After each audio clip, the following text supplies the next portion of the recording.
So ఓవరాల్గా ఇది చూసుకుంటే 134 గజాల్లో వచ్చే ఇండివిజువల్ హౌస్ అనమాట. ఇది వైట్ పార్కింగ్ దగ్గర సీలింగ్ అవ్వాలి. లోపలైతే అయిపోయింది సీలింగు. అండ్ ఫ్లోరింగ్ కూడా పార్కింగ్ దగ్గరే అవ్వాలన్నమాట. అండ్ ఫ్లోరింగ్ వచ్చేసేపటికి మీకు మార్బుల్ అయితే ఫినిషింగ్ ఇచ్చారు. ఇది మార్బుల్ ఫినిషింగ్. అండ్ సీలింగ్ కూడా వచ్చేసింది. And excellent house. And location కూడా మంచి లొకేషన్ అండి ఇది ఫారెన్కి. అండ్ రోడ్డు కూడా 40 ఫీట్ రోడ్ అనమాట.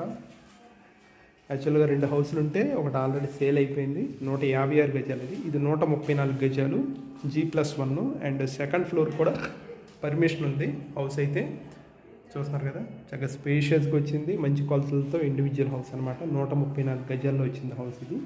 And with cupboards, car parking and loan facility కూడా ఉంటుంది, CRD అప్రూవల్. అండ్ ఇదేంటి కిచెన్ అయితే ఇది ఓపెన్ కిచెను అండ్ డైనింగు. అంటే ఒక 4 చైర్స్